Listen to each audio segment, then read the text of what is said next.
Radio Infinita, idioma universal, con el auspicio de BCI Corporate and Investment Banking, presentan Mirada Financiera. La periodista Paulina Yarur analiza los principales hechos que mueven a los mercados financieros de Chile y el mundo.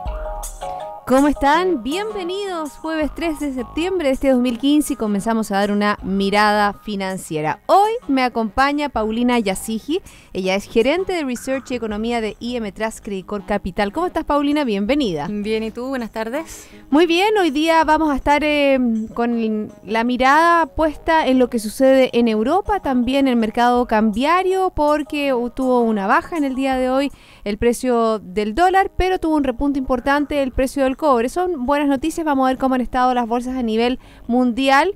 Y comenzamos con Asia, tenemos el Nikkei que avanza un 0,48%, el Hang Seng de Hong Kong abajo un 1,18%, Shanghái arriba un 0,11%, y nos vamos a Europa donde los resultados son bien interesantes, son positivos. El FTSE 100 de Londres un 1,82%, el CAC 40 de París un 2,17%, el DAX alemán un 2,68% y el IBEX 35 de España un 1,05%. En Estados Unidos, el Dow Jones crece un 0,58%, el Standard & Poor's también avanza un 0,66% y Nasdaq un 0,36%. A nivel local también los resultados son positivos, 0,70% el IPSA y el IJPA también un 0,49%, más de 3%, 3,13% subió el precio del cobre en la Bolsa de Metales de Londres, en $2,38 terminó la cotización durante este jueves. Y como le adelantaba antes de comenzar el programa, el que tuvo un rebote a la baja fue el precio del dólar, comprador 6,88,4 y vendedor 6,88,7, anotando una baja de casi 3 pesos con respecto al cierre de ayer. Recuerde que nos puede también escuchar a través de internet en www.infinita.cl y nos puede escribir algunas consultas a Paulina Yasigi en @infinitafm.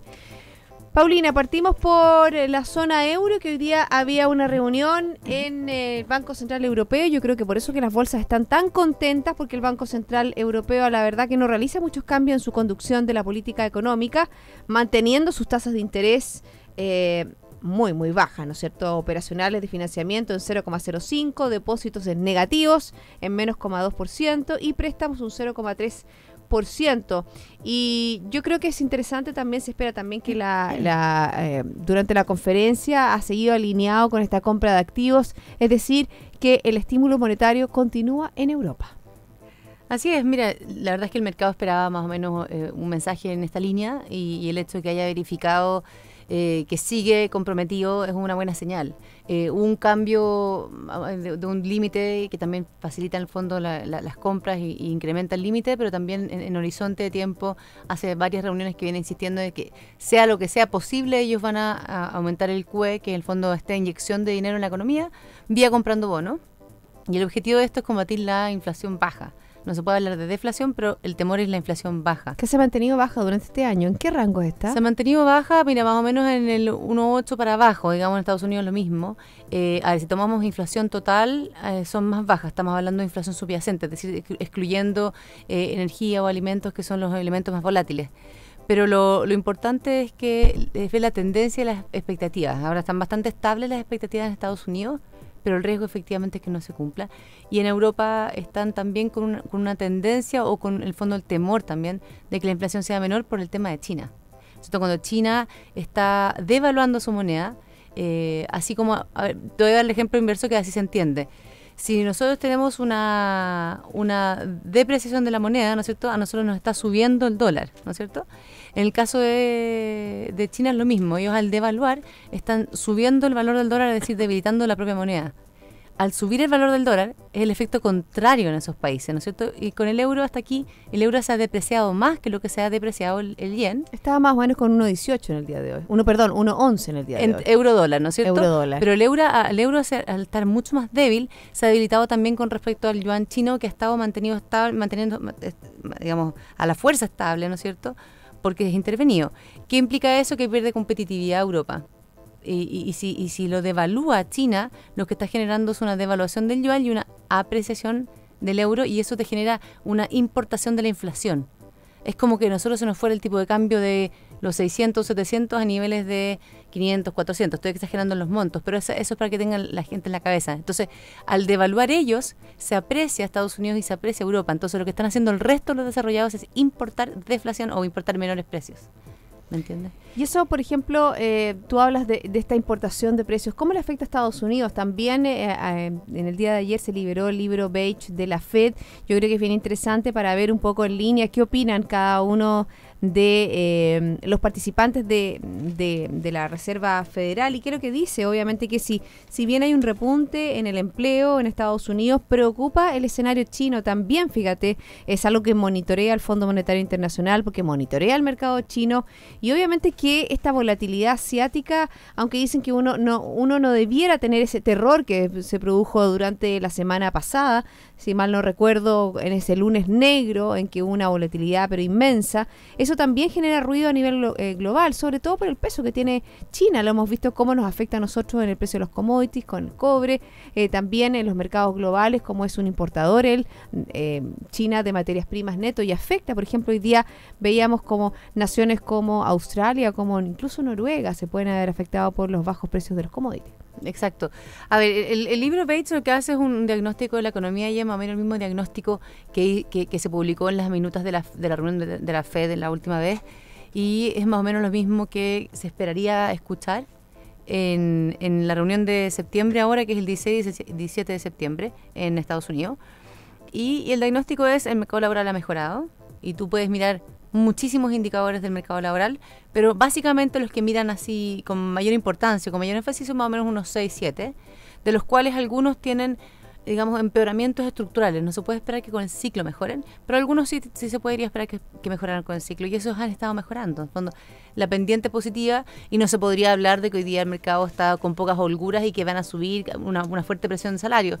Todavía hay, si bien la tasa de desempleo es baja, todavía hay espacio. Pero efectivamente el mercado laboral ha mejorado y eso es muy bueno para la economía. Y eso se refleja también en un consumo privado, en las cuentas nacionales que vimos del segundo trimestre, en que el consumo privado sigue fuerte. Entonces, a pesar de que las exportaciones estén más débiles por un dólar más fuerte, unas exportaciones menos competitivas, el consumo sigue fuerte. Y eso, obviamente, un mercado laboral positivo, pero con la amenaza de China, como decías tú, que es muy importante no solamente para Estados Unidos, para el crecimiento global y para los commodities, le pone presión a la reunión de la Fed de que no va a poder subir tasas quizás, tal como el mercado lo esperaba, y el mercado ya ha ido posponiendo las expectativas de alza hacia el próximo año. Exactamente, si antes se pensaba un 75-25, 75 que sí subía y 25 que no la subía, ahora yo diría que es al revés. Es en torno a 30. Más o menos, a 30 la expectativa, ¿no es cierto?, de que de que la suba. De que la suba la primera vez en septiembre. Y el resto de las probabilidades se ha ido posponiendo ya más hacia 2016. Lo que pasa es que aquí para la gente lo entiende porque estamos hablando siempre de esas fechas tan raras, entre comillas. Es porque las reuniones importantes con votación y con conferencia de prensa son 4. La Fed no hace reuniones todos los meses. Hay ciertos meses en que se lo salta. Por ejemplo, en febrero no hay. Entonces la reunión de septiembre es clave y siempre lo ha sido. Te fijas, las grandes volatilidades de los mercados han sido en el mes de septiembre, además que coincide con la vuelta del verano de allá. Luego viene la de octubre, noviembre no hay reunión y viene la de diciembre. En diciembre es una reunión importante también. El tema es que hay mucho menos liquidez en el mercado. Por los holidays gringos, por las vacaciones y por una época en general de cierres de balances, por lo tanto. Y también es una época de presupuesto en Estados Unidos. ¿Te acuerdas que todo el tema de los presupuestarios en Estados Unidos viene en diciembre? Claro, depende del presupuesto de quién, ¿no es cierto? Hay empresas que cierran el año, digamos, el año en junio, entonces su presupuesto en el fondo efectivamente es diferente al proceso presupuestario. Pero más que nada por los cierres de balance del año, se pagan los bonos, todo el mercado está cerrado, nadie quiere tomar posiciones extras. Por lo tanto, tiende a ser un mercado, o sea, un mes malo, para hacer innovaciones. Por lo tanto, te queda enero o marzo. Y marzo también es así como septiembre, es un mes de alta volatilidad, de alta liquidez también, y que habitualmente el mercado espera noticias. Entonces, en general, lo que han hecho las expectativas del mercado es posponer el alza esperada más para marzo. Ahora, tú ves el discurso hoy día del Banco Central Europeo, tú ves lo que está haciendo China y también lo que ha hecho Japón y lo que ha anunciado Japón, y tú dices, la Fed en realidad no puede subir tasas. Ahora, por otra parte, Yellen ha sido tanto los últimos meses que ha anunciado esta alza y que tenía todo el camino pavimentado para hacerla, que probablemente va a ser muy costoso y muy doloroso para la Fed no hacerla en septiembre, ya que tenían todo, digamos, pavimentado. pero es un riesgo subirla bajo este contexto. Bueno, lo ha dicho en todos los tonos, lo ha dicho abiertamente Christine Lagarde, la directora gerente También del Fondo Monetario Internacional, ha hablado de este aumento de tasas que debiera hacerse ya en el 2016. Durante estos días, hoy día, por ejemplo, salió en Estados Unidos la cuenta ADP, que muestra la creación de empleo privado y que fue de 190.000 puestos de trabajo, algo menor de las estimaciones durante agosto. Siempre se habla de 200.000. Pero yo creo que es interesante lo que se viene este viernes, que es porque la ADP como que anticipa un poco la creación de empleo privado, algo que se va a conocer en el día de mañana, si mal no me equivoco, y las estimaciones son 250.000, que es el empleo privado en Estados Unidos. Sí, así es. Ahora, uno toma los promedios y en los mejores meses más o menos se creaban 230, 220.000 empleos y efectivamente este número estuvo por debajo de lo esperado. Hay un par de indicadores más como el ISM manufacturero que también estuvieron por debajo, por lo tanto el mercado también, dado estos números, que en el fondo no son malos, pero son menos buenos, tienden a pensar que efectivamente la Fed no haría movimientos, pero obviamente hay que estar atentos a lo que se puede leer entre líneas del comunicado después de la reunión. ¿Qué pasa con Japón? La verdad que ha tenido como vaivenes, o sea, ha tenido, yo te diría que cifras bastante dispares. Sí, es que Japón tiene un escenario muy complicado hace ya 3 décadas. El problema de Japón es que tiene completamente agotada su política monetaria, es decir, es prácticamente en vano lo que se haga, ¿no es cierto? Tienen tasas en cero y por lo tanto, más encima con una deflación, terminas con tasas igual recesivas.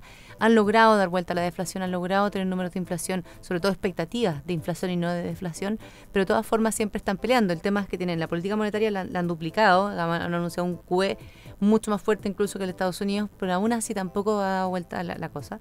Y lo otro que tienen, una deuda fiscal de 200, o sea, en el fondo 200%, o sea, 2 veces el PIB, por lo tanto es una de las más altas del mundo. Ahora, entre comillas, da lo mismo, está gran parte denominada en yenes y todavía podría seguir, digamos, el fisco con un déficit fiscal, pero de todas formas han intentado mejorar las cuentas fiscales y eso ha sido muy difícil porque ha sido a costa de subir el IVA. Y al subir el IVA, eso fue lo que produjo un freno bastante importante en las compras. ¿Qué pasa con las reformas estructurales que se esperan en China? Porque ahí estaban las Abenomics, ¿no es cierto? En Japón. En China. Perdón, me equivoqué. En Japón, ¿no es cierto? Las Abenomics, que son estas 3 flechas, y una de ellas tenía que ver, y que es la más profunda, con toda la reestructuración de su economía, del aparataje laboral, una mayor incorporación de las mujeres, porque ahí tiene una inflexibilidad súper fuerte. Es que eso es un muy buen punto porque sobre todo está de moda el tema de la inmigración hoy en día.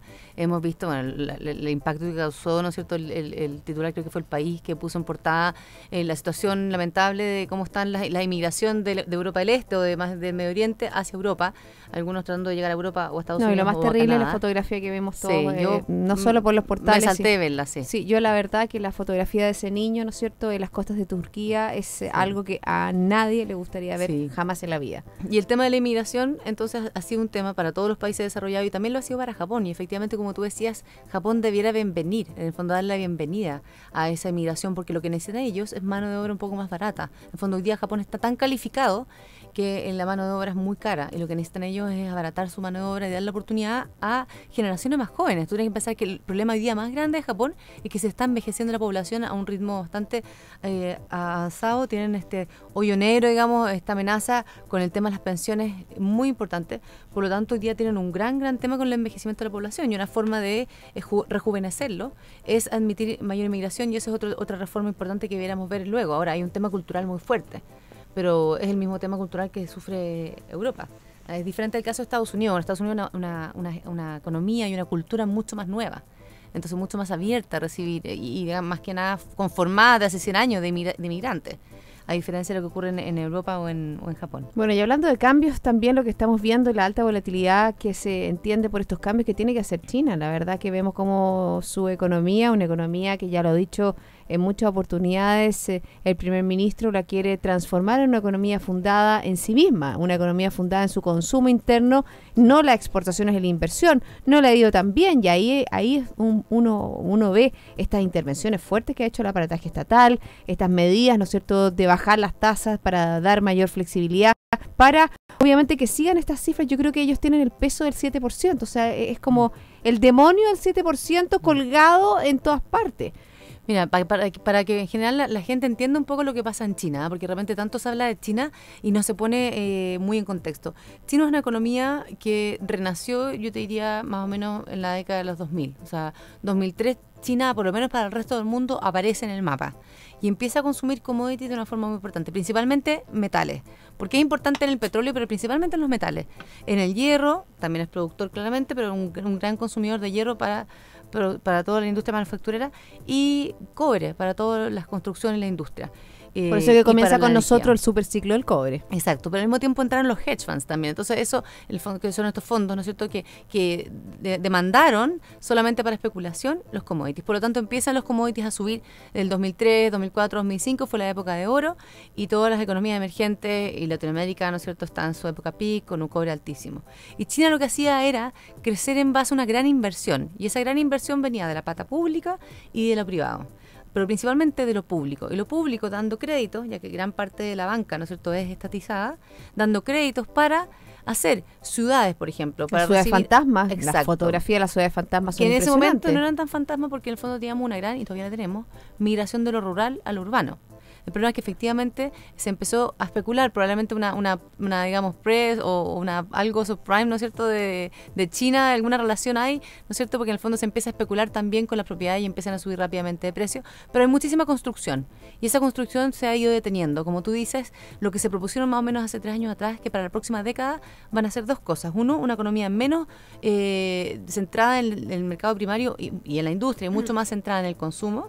Por lo tanto, eso implica mucho menos inversión y más consumo. Ese fue el intento, por lo menos. Exacto. Y por lo tanto, se sacan varios incentivos de esos sectores. Y lo otro es flexibilizar la economía, es decir, que el Estado intervenga menos. Pero la verdad es que eso tampoco lo han logrado mucho. O sea, la verdad que las intervenciones del Estado en la economía se han visto a la orden del día. O sea, es decir, por ejemplo, en el mercado financiero, esas órdenes, ¿no es cierto?, a los institucionales de o no invertir o no sacar su plata. La verdad que es bien complejo. Paulina, son las 2:18. No me gustaría cortar el análisis que estás haciendo de China porque es muy, muy interesante, es muy ejemplificador, pero yo creo que vamos a hacerlo después de una pausa. ¿Te parece? ¿Seguimos? Y yo les quiero comentar que BCI Corporate Investment Banking le ofrece soluciones en corretaje de bolsa, Miami Branch, securitizadora, banca privada, sales and trading, finanzas corporativas y asset management a través de un solo ejecutivo de relación. Ya volvemos. Hay más Mirada Financiera.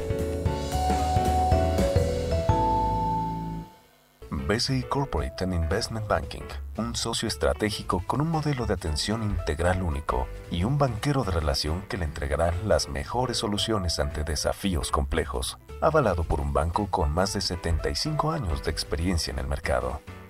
BCI Corporate and Investment Banking. Sentémonos a conversar.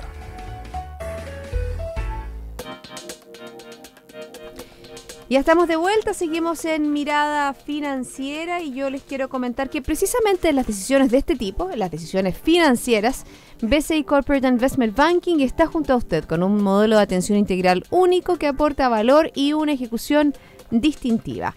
Hoy la mirada financiera de este programa tiene cara de mujer. Somos 2 mujeres las que estamos analizando la coyuntura económica, porque me acompaña, además tocaya mía, Paulina Yazigi, gerente de Research y Economía de IM Trust, Credit Corp Capital, las 2 palestinas también. Así es que bienvenida al análisis, Paulina. Bueno, estábamos hablando del gigante asiático. Yo creo que es súper interesante el análisis que tú estabas haciendo y un poco la turbulencia que se ha generado, porque dice que se inflaron mucho las empresas en la bolsa, ¿no es cierto? Que se pensó mucho que la unificación de esta bolsa de Shanghái con la de Shenzhen, con la de Hong Kong, podía darle mayor credibilidad, pero esta alta volatilidad muestra que todavía falta mucho camino para andar en esa línea. Lo que pasa es que en la misma línea de lo que hablábamos, de que está muy intervenido, hay 2 tipos, hay diferentes bolsas, ya en Estados Unidos también hay diferentes bolsas, eso hay que tenerlo claro. Lo que pasa es que nosotros tenemos solamente una bolsa, bueno, tenemos más de una, tenemos 3, pero una que realmente miramos.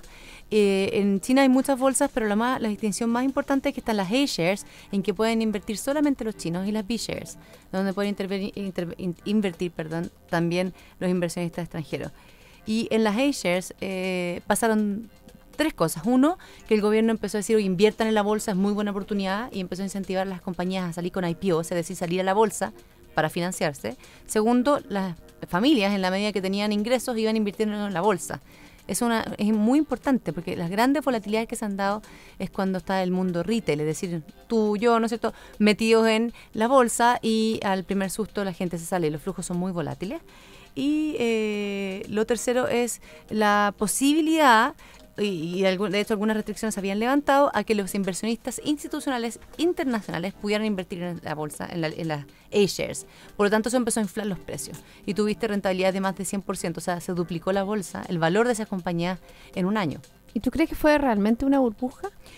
A ver, sí y no. Las burbujas tienen diferentes características y una de ellas es que medidas por ratios, es decir, por ejemplo, cuánto pago yo por esa acción versus lo que yo espero que esa compañía gane, que es una razón, ¿no es cierto?, el precio-utilidad, no esté muy alta y efectivamente no habían llegado esas A-shares a ratios muy altos. Lo otro también es que estén mucho más arriba de los fundamentos, ¿ya? Que más o menos va la misma relación, y uno podía ver que en ese momento los fundamentos de China no estaban malos. Y de hecho, quiero hacer una aclaración, los fundamentos de China tampoco están tan malos. Si ustedes miran los diferentes indicadores, efectivamente hay ciertos indicadores que han caído fuerte. Por ejemplo, la producción o demanda de cemento. Entonces, ¿a qué se debe este pánico? Este pánico es que efectivamente sí se han mostrado números un poco más débiles, pero venimos hablando del famoso hard landing, es decir, este aterrizaje forzoso de China hace como 4 años. Cada vez que China estornuda un poco nos asustamos todos. Lo otro es que efectivamente antes la intervención que hiciera el gobierno, el mercado la tomaba como bienvenida. Hoy van a bajar la tasa, van a hacer esto, van a bajar el requerimiento de reservas, y eso significaba una buena señal. Hoy día el mercado dejó de creerle a la capacidad que tiene el gobierno de intervenir o de lograr alguna influencia en los mercados. Por lo tanto, el mercado dice, ya no te creo. Y lo otro que ha sido muy importante, pero que también viene hace muchos años, pero que ya ha tomado mucho más peso este año, es que no le creen a las cifras que publican. Bueno, es eso decir, también es exactamente, o sea, y eso es algo, incluso algunos hablan de un 5%, y eso incluso es algo que son los mercados internacionales. La verdad que no les creen mucho a las cifras que está publicando el gobierno chino. ¿Te parece si nos venimos a nuestro país? Porque, bueno, ayer fue día de IPOM, analizamos el IPOM, la verdad que de una manera bien inextensa. Hoy día entregó, ¿no es cierto?, el IPOM a Enicare, el presidente del Banco Central. Es toda una semana informativa. Hemos visto, ¿no es cierto?, cómo sale el gerente de estudio, Alberto Nodón. Pablo García también me parece. Pablo García, o sea, la verdad que hablando sobre algunas palabras que dejaron un poquitito nervioso al mercado, y también sale Rodrigo Vergara, el presidente del Banco Central, dice que no es cierto que el Banco Central no le preocupe el crecimiento, sobre todo al hablar, ¿no es cierto?, que ellos estaban muy preocupados por esta inflación que podía desanclar las expectativas y que por eso que de aquí, ¿no es cierto?, ya se habla entre 12 y 18 meses, podría haber un aumento de tasa. Recordemos que la tasa de política monetaria actualmente está en un 3%. ¿Cuál es el análisis que ustedes hacen un poco a partir de este sinceramiento del IPOM, a partir también sobre datos que se entregaron durante los últimos días, que tiene que ver con la confianza empresarial, porque lo ha dicho también los consejeros del Banco Central, lo ha dicho el presidente del Instituto Emisor, sobre, la verdad que incluso lo dijo el subsecretario de Hacienda, estamos con problemas de expectativas y un problema de espíritus animales. Mira la frase hoy día de Alejandro Mico con respecto también a las expectativas, a lo que sucede en lo que piensan o visualizan los inversionistas. Es que son cosas diferentes. Lo que dice de los espíritus animales, esta frase de Keynes, ¿no es cierto?, que el inversionista tiene espíritu animal y un poco nos movemos en manada. Y efectivamente, en el fondo, y un poco lo que vemos que está pasando hoy día en las tasas de interés en el mercado local, es un movimiento en manada, porque si tú realmente analizas lo que dijo el Banco Central, mira, es un poco una osadía no creerle al Banco Central. Y una columna que yo escribí cuando en marzo el IPOM publicó algo muy similar a lo que estamos viendo hoy día, con la diferencia que en ese momento sí teníamos datos de actividad un poquito mejores que lo que tenemos hoy. A los 3 meses se desdijo en el IPOM de junio. Y habíamos escrito una columna que decía la osadía de no creerle al Banco Central. En el fondo, ¿cómo uno puede no creerle al Banco Central? Yo no creo que el Banco Central esté perdiendo credibilidad en términos de metas de inflación ni inflación. Las metas están ancladas en 3%.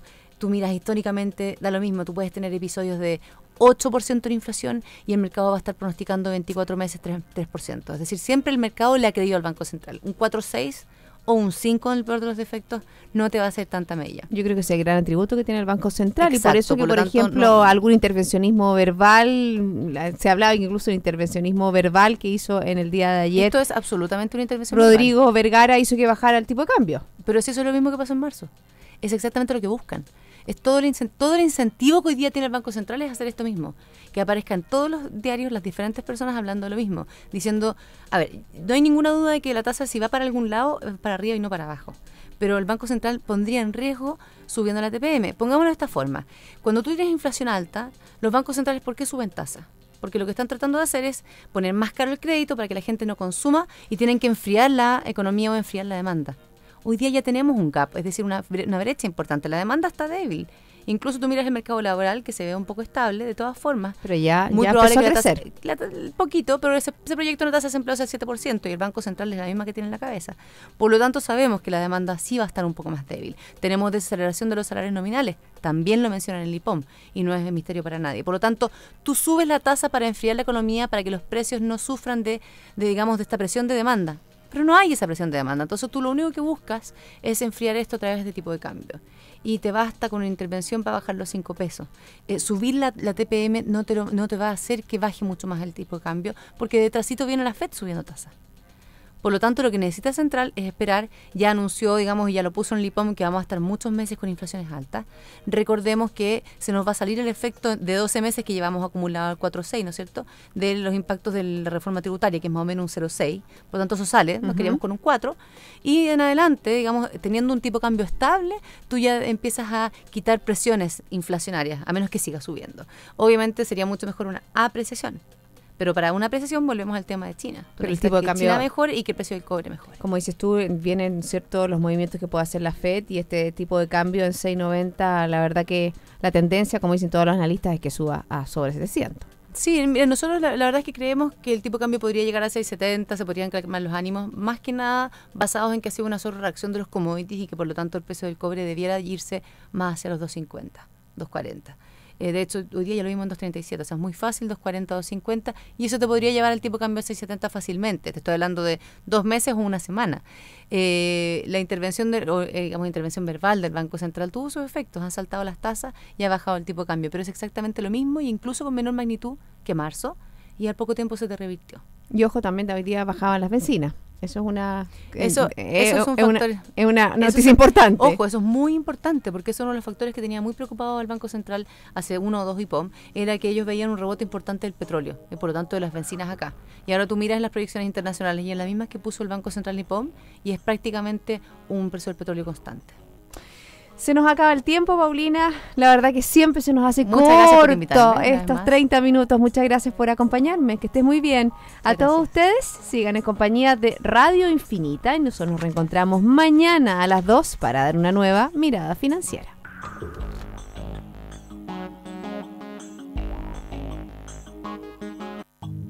Radio Infinita, idioma universal, con el auspicio de BCI Corporate and Investment Banking, presentaron Mirada Financiera, el análisis de los principales hechos que mueven a los mercados financieros de Chile.